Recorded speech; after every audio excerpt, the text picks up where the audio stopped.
انفال آیت نمبر 64۔ اعوذ باللہ من الشیطان الرجیم، بسم اللہ الرحمن الرحیم۔ یا ایہا النبی حسبک اللہ ومن اتبعک من المؤمنین۔ لفظی ترجمہ ہے یا ایو اے النبی، نبی صلی اللہ علیہ وسلم، حسبو کافی ہے کا آپ کو، اللہ تعالی عز وجل، و اور من جس نے اتبع پیروی کی، کا آپ صلی اللہ علیہ وسلم کی، من سے، المؤمنین مؤمنوں۔ با محاورہ ترجمہ ہے اے نبی معظم صلی اللہ علیہ وسلم، آپ کے لیے اللہ رب العزت کافی ہے اور وہ مسلمان جنہوں نے آپ کی پیروی اختیار فرمائی ہے۔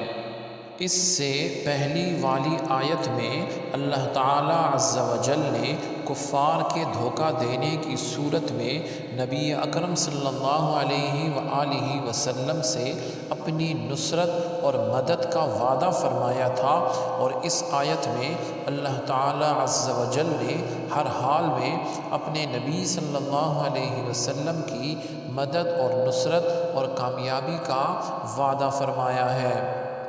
ایک قول اس کے شان نزول کے بارے میں یہ فرمایا گیا کہ یہ آیت غزوہ بدر میں جنگ سے پہلے نازل ہوئی، اور مؤمنین سے انصار صحابہ رضی اللہ عنہم یا انصار و مہاجرین دونوں مراد ہیں۔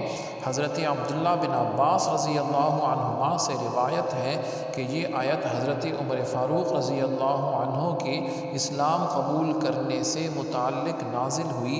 اس قول کے مطابق یہ آیت مکی ہے اور رسول اللہ صلی اللہ علیہ وسلم کے حکم سے مدنی صورت میں لکھی گئی ہے۔ اس آیت کا ایک معنی یہ بھی ہے کہ حبیب صلی اللہ علیہ وسلم، اللہ تعالی عز و جل آپ کو کافی ہے اور ان مسلمانوں کو بھی کافی ہے جنہوں نے آپ صلی اللہ علیہ وسلم کی پیروی اختیار کی ہے۔